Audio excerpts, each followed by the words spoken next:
Selamat malam jemaat yang kasih dalam Tuhan. Betapa indah jam doa. Sungguh itu adalah sesuatu yang sangat indah. Doa pribadi dan juga doa jemaat. Malam ini kita ingin berdoa secara jemaat. Saya sangat khawatir bahwa doa jemaat makin ke akhir zaman itu akan banyak orang Kristen tidak pernah rasakan. Sebelum pandemi saja, jemaat yang datang ke Rabu malam itu sangat minim sekali ya, untuk berdoa berjemaat.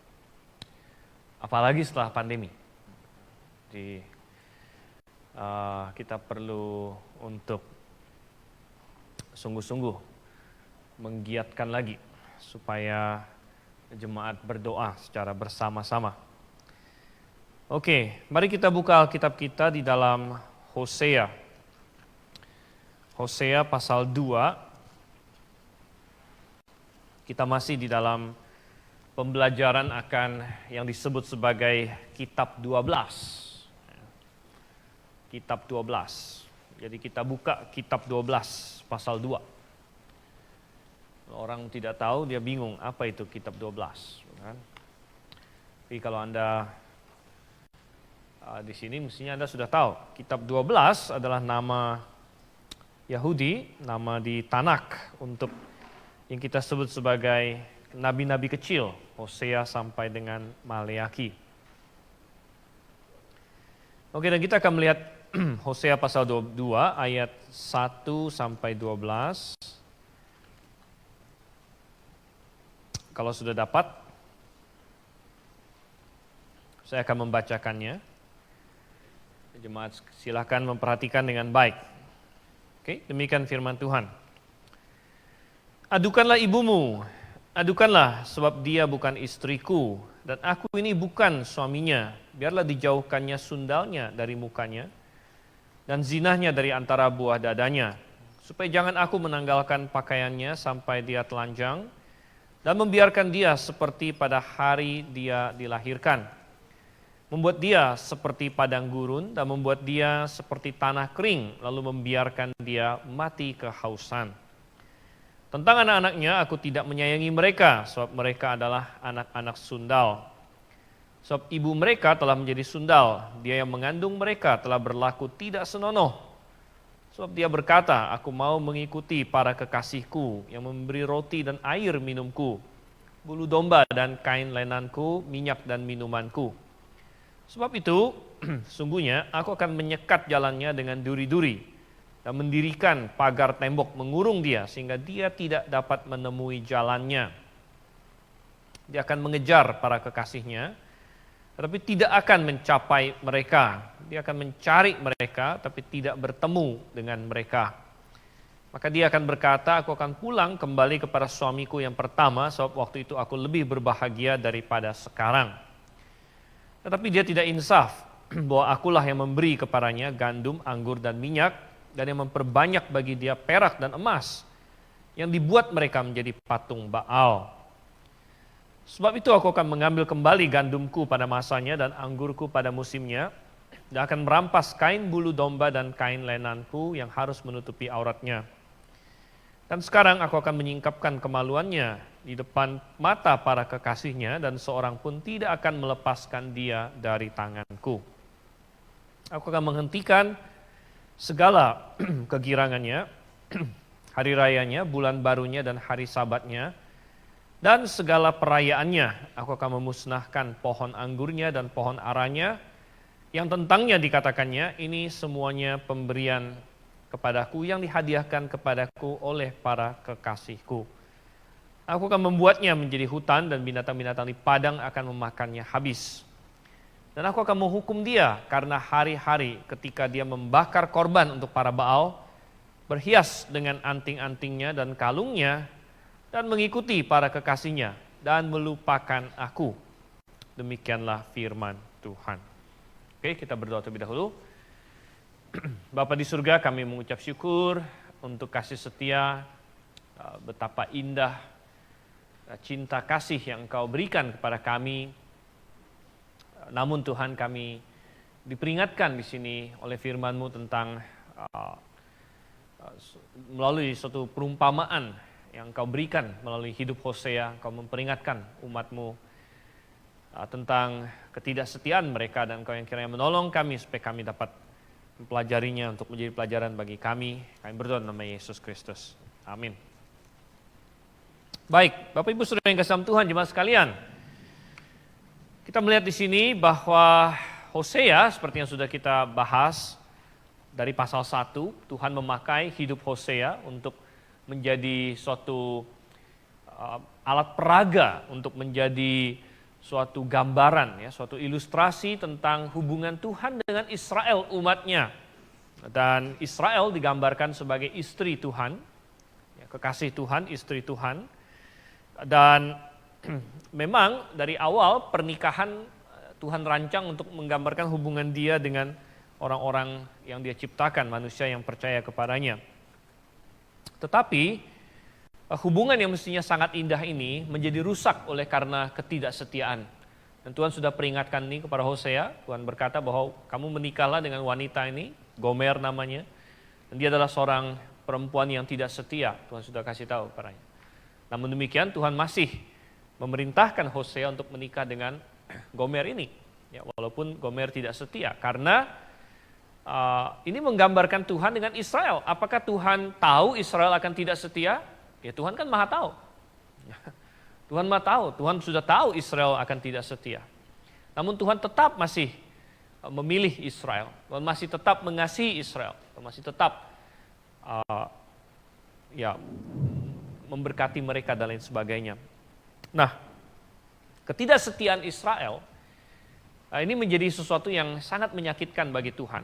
Dan Tuhan ingin orang Israel menyadari dengan perumpamaan hidup Hosea ini, bagaimana dia punya seorang istri yang tidak setia. Dan ketidaksetiaan dalam pernikahan, wow, itu sangat berat, saudara kasih Tuhan. Suami istri kalau salah satu tidak setia, itu sangat berat sekali. Bahkan di dalam perjanjian lama, seorang yang berzina, baik laki-laki maupun wanita, itu bisa dihukum mati. Hukumannya bahkan hukuman mati. Jadi Tuhan menggambarkan di sini bahwa ketika manusia tidak setia kepada Dia, itu seperti seorang istri atau seorang suami yang tidak setia. Oke, kita ingin belajar dari ayat-ayat ini, 12 ayat yang kita baca, bagaimana Tuhan menekankan dan mengajarkan dan menjelaskan mengenai hal ini, gambaran apa yang Tuhan pakai, dan poin-poin apa yang Tuhan ingin sampaikan kepada umatnya. Umatnya yang tidak setia, dan tentu ada aplikasinya bagi kita hari ini. Karena bukan saja Israel disebut sebagai istri Tuhan, kita pun orang percaya perjanjian baru. Kalau Anda baca 2 Korintus pasal 11, Paulus berkata apa? Aku telah mempertunangkan kamu sebagai perawan suci kepada satu mempelai, yaitu Yesus Kristus. Dan Paulus mewanti-wanti supaya kita tetap setia kepada Yesus Kristus. Nah, jadi ada aplikasi yang besar bagi kita hari ini. Nah, kita ingin melihat apa yang Tuhan ajarkan. Yang pertama, kita melihat bahwa Tuhan menggambarkan ketidaksetiaan manusia. Ini adalah poin pertama. Tuhan menggambarkan ketidaksetiaan manusia. Seperti apa manusia yang tidak setia, yang dia gambarkan dengan seorang istri yang tidak setia di sini. Ada beberapa hal. Yang pertama, manusia yang tidak setia melupakan Allah. Melupakan Allah. Israel yang tidak setia melupakan Allah. Ini sangat to the point, Tuhan nyatakan di ayat yang ke-12. Sangat tegas sekali Tuhan bilang tentang Israel, ya, bahwa Israel mengikuti para kekasihnya dan melupakan aku. Melupakan aku, meninggalkan Tuhan, melupakan Tuhan. Oh, sudah enggak sama Tuhan. Tentu melupakan di sini bukan dalam pengertian mereka tiba-tiba amnesia lalu tidak tahu lagi Tuhan dan sebagainya. Saya yakin orang Israel waktu itu masih tahu apa itu Yehova, siapa itu Yehova, mereka tahu. Tapi melupakan di sini adalah dalam pengertian beralihnya kasih cinta dari Tuhan kepada pihak lain. Gitu. Jadi yang tadinya mereka mengasihi Tuhan, Yang tadinya mereka setia kepada Tuhan, yang tadinya mereka berkomitmen kepada Tuhan, maka ketika dikatakan mereka melupakan Tuhan adalah mereka menghilangkan semua itu. Kasih mereka surut. Mereka tidak lagi menanti-nantikan Tuhan. Mereka tidak lagi bergantung sama Tuhan. Mereka tidak lagi berpikiran yang positif tentang Tuhan. Mereka sudah melupakan Tuhan. Dan saudara yang kasih Tuhan, kita melihat di sini bahwa coba kita buka Yeremia pasal 2 ayat yang kedua. Yeremia pasal 2 ayatnya yang kedua, Tuhan membandingkan dulu Israel begitu mengasihi Tuhan. Dan itu Tuhan pakai istilah kasih mula-mula. Seperti kasih pengantin katanya.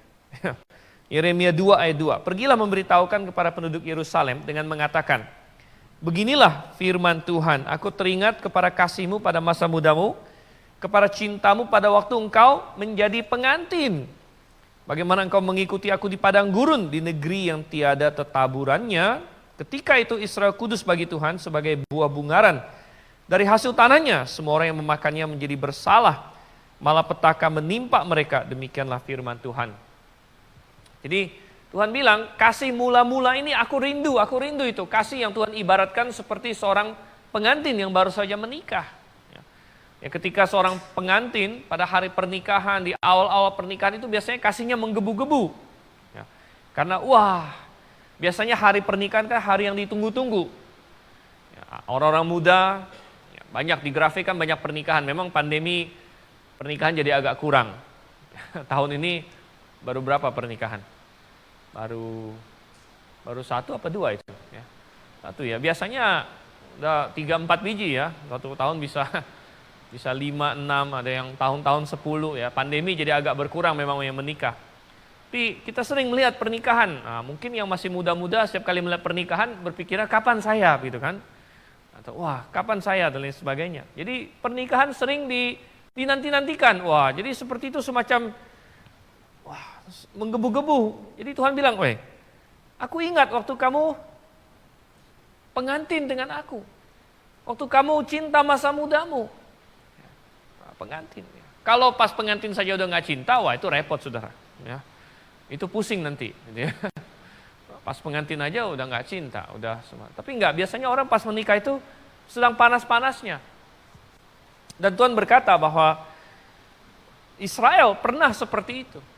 Mereka pernah ada generasi yang lahir di padang gurun. Ya, generasi yang lahir di padang gurun itu generasi yang akhirnya masuk ke tanah Kanaan. Generasi yang dengan iman bersama dengan Yosua belakangan akan mendapatkan janji tanah mereka.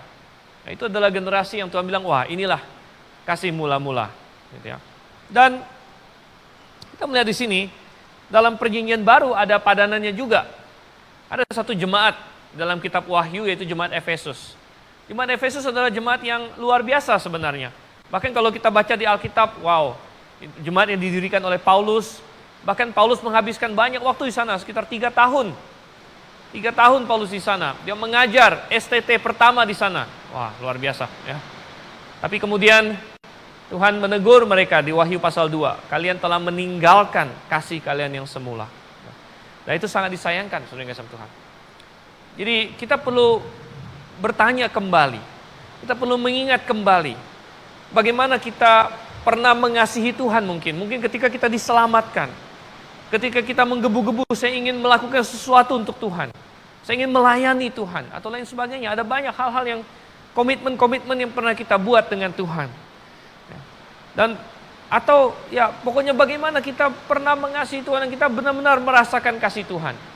Kita perlu bertanya, apakah saya sedang melupakan kasih itu? Saya sedang mundur. Ya. Jadi ini adalah tahap pertama, saudara Tuhan, melupakan Tuhan. Kita kembali ke dalam Hosea pasal 2. Bagaimana Tuhan menggambarkan ketidaksetiaan manusia. Yang pertama adalah mereka melupakan Allah. Yang kedua adalah mereka mengejar ilah-ilah palsu. Jadi kenapa mereka melupakan Tuhan?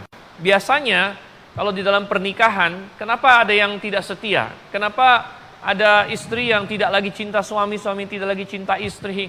Ada banyak masalah memang, tapi kadang-kadang salah satu yang sering adalah kalau misalnya ada pihak lain. Ada orang lain lagi, ada pihak ketiga orang bilang.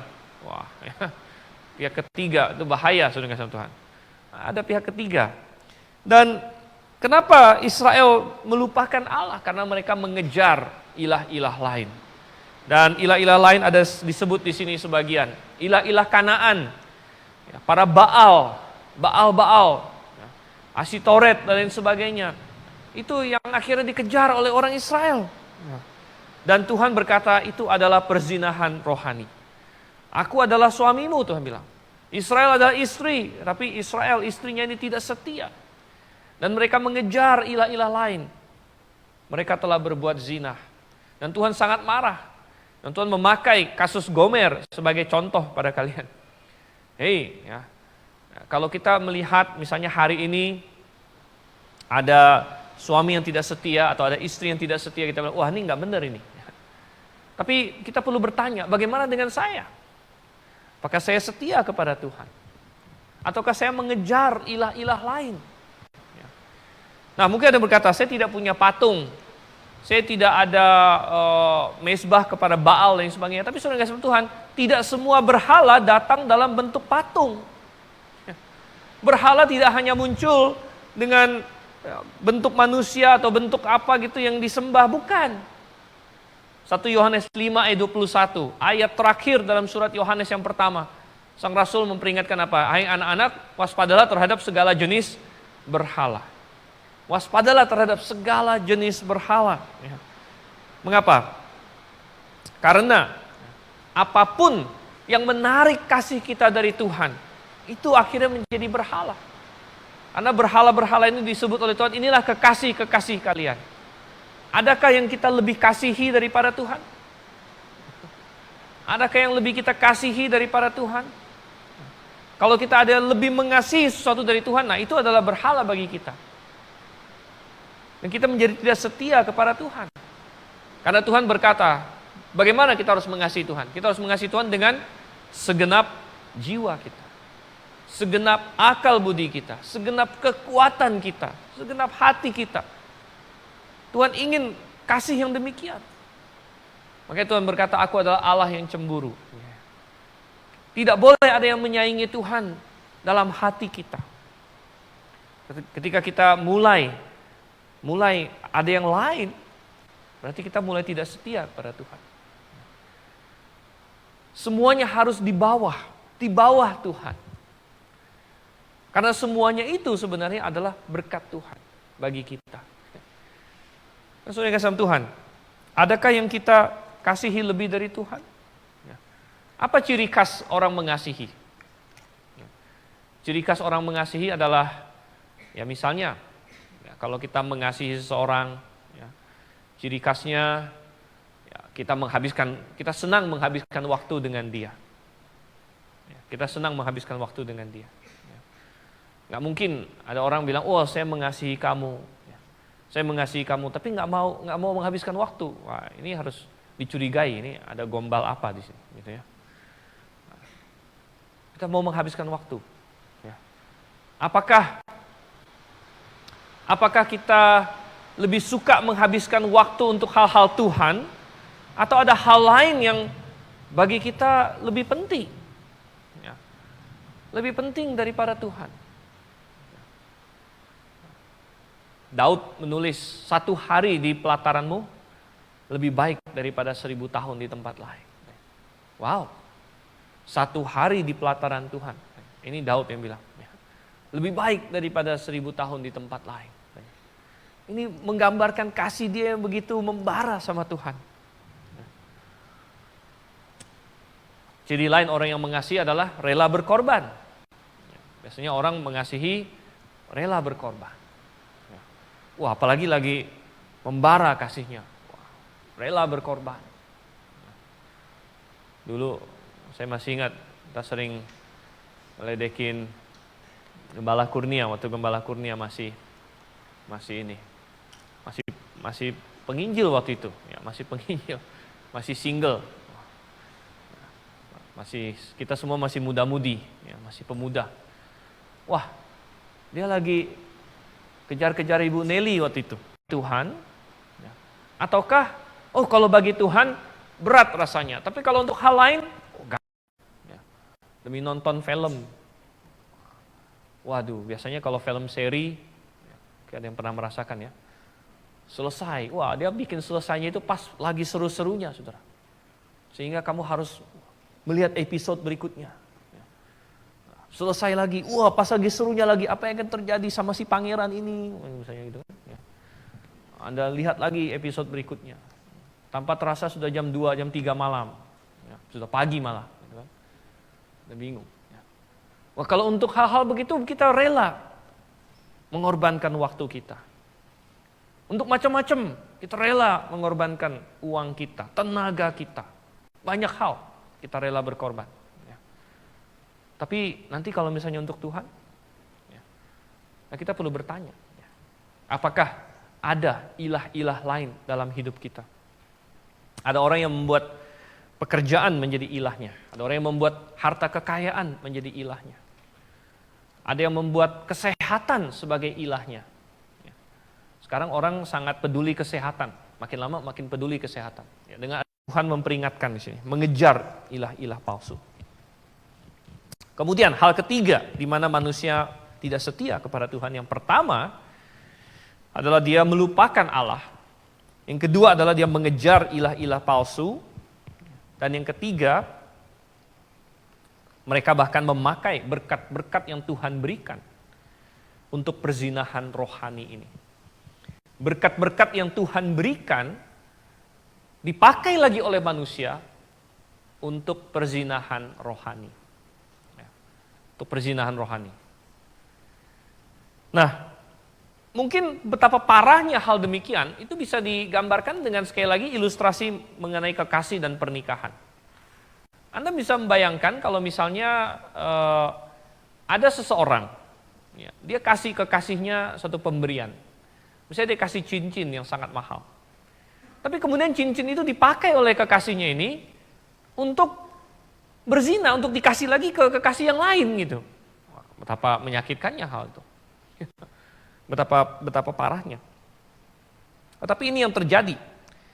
Misalnya di ayat 7, kita lihat Hosea 2 ayat 7.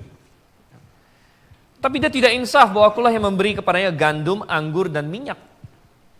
Sedangkan gandum, anggur, dan minyak inilah yang dipakai oleh Israel untuk berzina secara rohani, untuk mengejar ilah-ilah lain. Bahkan mereka, Israel mengira bahwa Baal yang kasih mereka gandum segala macam. Padahal Tuhan bilang itu aku yang kasih. Dan selanjutnya lagi dikatakan, dan dia memperbanyak bagi dia perak dan emas yang dibuat mereka menjadi patung Baal. Jadi berkat yang Tuhan berikan, perak, emas, malah mereka pakai untuk membuat Baal. Betapa Tuhan marah sekali. Itu seperti seorang kekasih, dia kasih barang sama kekasihnya ini, tetapi kekasihnya tidak setia. Barang yang dia kasih ini malah dia pakai, dia lempar ke selingkuhannya, gitu. Wow, Tuhan bilang, ini kacau sekali. Ya. Tapi manusia sering seperti itu. Kita tidak mengucap syukur kepada Tuhan atas apa yang Dia berikan kepada kita, malah kita menggunakan berkat-berkat itu untuk tidak setia sama Tuhan. Kita menjadikan berkat-berkat itu ilah bagi kita. Tuhan berikan apa? Tuhan berkati kita dengan harta. Tuhan berikan kita pekerjaan. Tuhan berikan kita bisnis dan sebagainya. Tapi kadang-kadang kita sudah dapat semua itu, kita nanti malah lebih mengutamakan itu daripada Tuhan. Kita lebih mengutamakan harta kita daripada Tuhan. Lebih mengutamakan karir kita daripada Tuhan. Tuhan bilang, loh, kan itu aku yang berkati kamu. Dulu kamu minta sama saya. Kamu berdoa. Kamu berdoa minta berkat, aku kasih berkat. Sekarang sudah sampai level sekian. Tapi kemudian berkompromi. Berkompromi demi mempertahankan itu. Berkompromi demi mendapatkan yang lebih lagi. Atau melupakan Tuhan demi itu. Tuhan bilang, Bagaimana caranya? Tidak setia. Tuhan kasih kita apa lagi? Macam-macam, saudara. Tuhan kasih kita kesehatan. Tuhan kasih kita badan. Tuhan kasih kita kekuatan. Kita minta sama Tuhan. Tuhan, berikan aku kesehatan. Tapi kemudian, bagaimana kita memakai kesehatan kita? Ada orang yang pakai kesehatannya, pakai tubuhnya, malah untuk berdosa, untuk hawa nafsu. Atau kita jadikan itu ilah lain yang tadi saya bilang. Lebih mementingkan hal-hal materi, jasmani daripada Tuhan. Kita minta Tuhan berikan aku kesehatan. Tapi kemudian tidak mau kita pakai untuk Tuhan. Tuhan berikan aku kesehatan. COVID kan, saya lagi COVID. Tuhan, jaga aku dari COVID. Kenapa? Dia bilang, supaya aku tidak mau ke gereja. Kok supaya kamu tidak mau ke gereja? Kita minta Tuhan jaga kita dari COVID supaya kita nggak usah ke gereja. Gimana? Ya. Atau kita minta Tuhan jaga saya dari COVID supaya saya bisa ke gereja. Mana yang lebih alkitabiah? Tuhan jaga saya dari COVID supaya saya bisa melayanimu. Supaya saya bisa melakukan kehendak-Mu. Jangan sampai kita malah memakai berkat-berkat Tuhan untuk kita malah menjadikannya berhala bagi kita. Oke, sekarang kita lihat Tuhan sudah menggambarkan ketidaksetiaan manusia. Sekarang Tuhan menggambarkan penghakiman yang akan Dia berikan kepada orang yang tidak setia, kepada bangsa yang tidak setia. Apa saja penghakiman Tuhan di sini? Yang pertama, Tuhan akan menggagalkan rencana kita. Ini adalah salah satu bentuk penghakiman. Tuhan akan menggagalkan rencana kita. Kita lihat di ayat yang kelima. Sebab itu sesungguhnya aku akan menyekat jalannya dengan duri-duri dan mendirikan pagar tembok mengurung dia, sehingga dia tidak dapat menemui jalannya. Kemudian aku akan membuat dia gagal, aku akan membuat dia tidak berhasil, aku akan menggagalkan rencananya. Mengapa saudara Tuhan? Sebenarnya ini adalah salah satu bentuk kasih. Anda tahu bahwa Tuhan kita adalah Tuhan yang maha kasih. Sehingga ketika dia menghukum pun itu ada kasih di dalamnya. Ketika dia menghukum manusia itu ada kasih di dalamnya. Anda masih ingat ketika manusia pertama jatuh dalam dosa, Adam dan Hawa.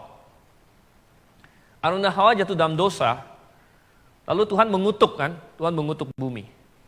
Nah mungkin ada orang yang salah pikir, dia pikir, oh Tuhan itu kok kayak kayak dia nggak dapat apa yang dia inginkan, lalu dia marah-marah, dia kutukin bumi. Bukan, saudara. Ketika Tuhan mengutuk bumi, itu dengan penuh pertimbangan. Itu adalah untuk kebaikan manusia. Kan, loh, kok mengutuk bumi demi kebaikan manusia? Benar. Kalau manusia masih hidup di dunia yang dalam tanda kutip sempurna setelah jatuh dalam dosa, manusia tidak akan pernah tahu betapa berbahayanya dosa.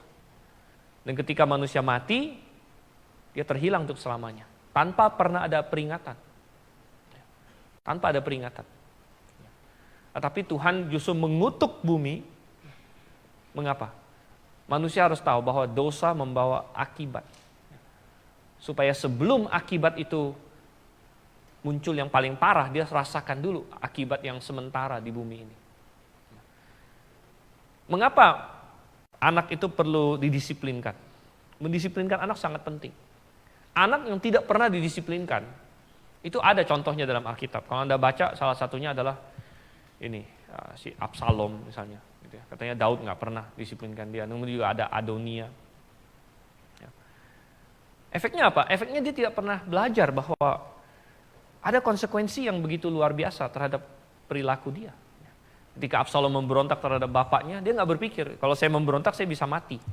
Sampai akhirnya dia sudah menggelantung dengan rambutnya ya, di atas pohon, lalu si Yoab datang dengan tombak, ditombak dia sampai mati.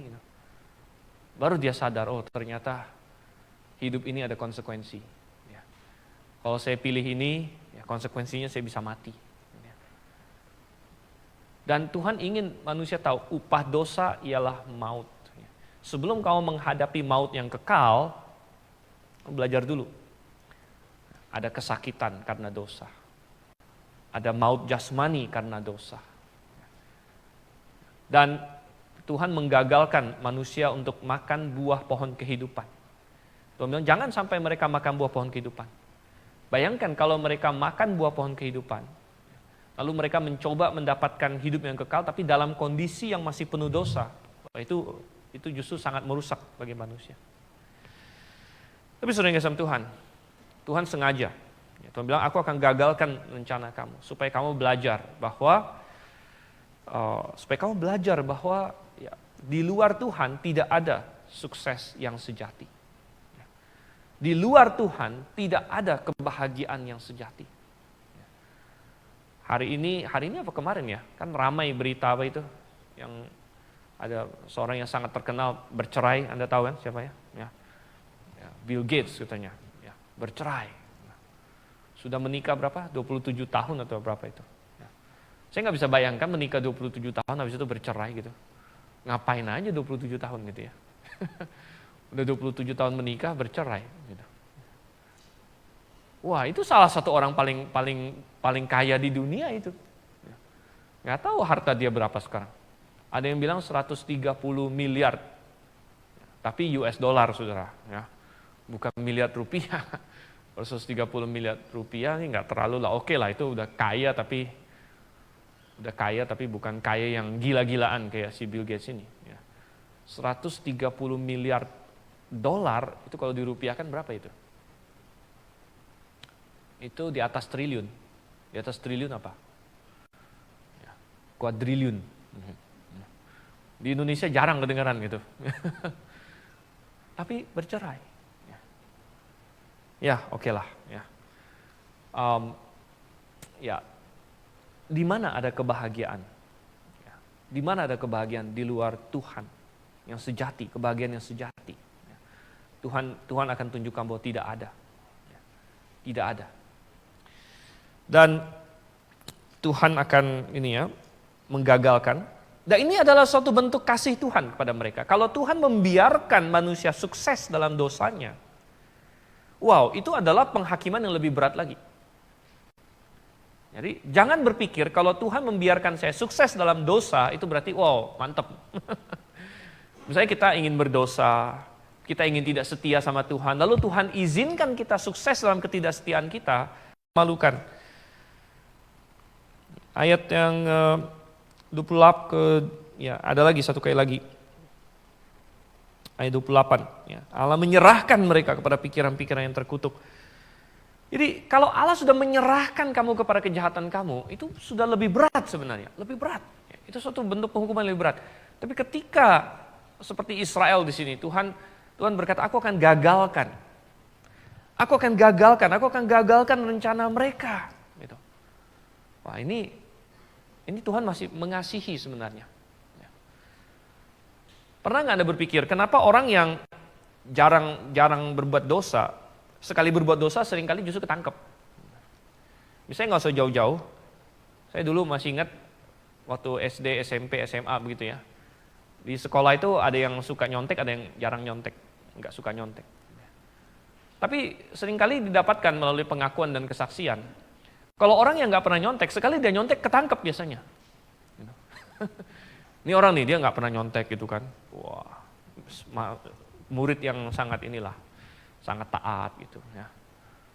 Temennya nyontek terus, itu biasa jarang ketangkep. Gitu. Tapi yang begitu yang alim ini sekali nyontek, ketangkep sama gurunya. Gitu. Kenapa ini ya? Ini Tuhan gagalkan rencananya. Ya. Tuhan gagalkan. Ya. Supaya apa? Supaya dia balik lagi. Kita kembali ke Hosea 2, harus cepat ini ya. Apalagi penghakiman Tuhan. Suatu, Tuhan menggagalkan rencananya. Kedua, Tuhan memperlihatkan kebobrokannya. Tuhan memperlihatkan kebobrokan manusia. Dengan berbagai cara Tuhan gambarkan di sini, Tuhan bilang, aku akan menyingkapkan kemaluannya. Aku akan biarkan dia telanjang dan lain sebagainya. Sebenarnya ini ada budayanya. Budayanya waktu itu adalah begini. Seorang wanita zaman itu, kalau menikah itu ada maharnya. Jadi seorang wanita yang menikah itu akan diberikan oleh calon suaminya ini mahar. Kita baca ini di kisah misalnya waktu Ishak mau menikah dengan Ribka, dia kasih ya, pemberian, lain sebagainya. Maksudnya adalah kalau misalnya si wanita ini diceraikan oleh suaminya, dia itu punya pegangan. Mahar itu kayak semacam asuransi pada waktu itu. Ya, waktu itu belum ada AIA, prudensial semacam. Jadi dia ada mahar sini ya. Ini asuransi dia. Kalau dia sampai diceraikan, dan biasa mahar itu berupa uang logam berharga dan juga pakaian-pakaian yang indah-indah, yang sangat mahal. Jadi itu menjadi pegangan dia. Kalau misalnya suaminya mati atau suaminya menceraikan dia punya pegangan mahar itu. Tetapi ada pengecualian. Pengecualiannya pada budaya waktu itu adalah kalau seorang wanita kedapatan berzina, maka dia bisa diceraikan oleh suaminya dan maharnya itu ditarik kembali oleh suaminya. Ya, karena si wanita ini bukan diceraikan maksudnya salah suaminya gitu. Suaminya yang semena-mena menceraikan dia, tetapi wanita ini diceraikan karena dia berzina, karena dia tidak setia. Maka maharnya bisa ditarik kembali oleh suaminya, dan dalam peribahasa itu seperti dia dikeluarkan dari rumah itu dengan telanjang itulah ya. Maksudnya semua yang bagus-bagus itu ditarik lagi oleh suaminya dari dia. Jadi gambarannya seperti itu ya. Gambarannya seperti itu di mana Tuhan bilang, kamu ini tadinya nggak punya apa-apa, hai Israel, di padang gurun. Ya, kamu ini tidak punya apa-apa. Aku yang memberikan kamu semuanya. Ya. Dan sekarang kamu tidak setia pada aku. Ya. Dan aku akan memperlihatkan ketelanjanganmu. Aku akan memperlihatkan kebobrokanmu. Aku akan memperlihatkan kedegilanmu. Ya. Dan ini adalah salah satu bentuk penghukuman Tuhan. Ya. Ketika kita tidak setia, Tuhan memperlihatkan kebodohan kita. Memperlihatkan kebobrokan jalan kita dan keparahan diri kita. Dan yang ketiga adalah Tuhan mendatangkan berbagai penalti, berbagai hukuman bagi Israel dan juga bagi orang yang tidak setia. Tuhan menghukum mereka. Ya, Tuhan menghukum mereka, kita baca di ayat 8 dan seterusnya dengan hukuman ekonomi. Ya, Tuhan hukum mereka secara fisik di ayat 2, Tuhan buat tanah mereka menjadi padang gurun, mati kekeringan, dan lain sebagainya. Jadi Tuhan menghukum, tapi maksudnya apa? Maksudnya adalah untuk mengembalikan mereka kepada Tuhan. Untuk mengembalikan mereka kepada Tuhan. Dan puji syukur, kita hari ini cuma bisa bahas sampai ayat 12, tapi puji syukur, pasal ini tidak berakhir di ayat 12, tapi nanti akan ada bagian dari ayat 13 sampai ayat 22.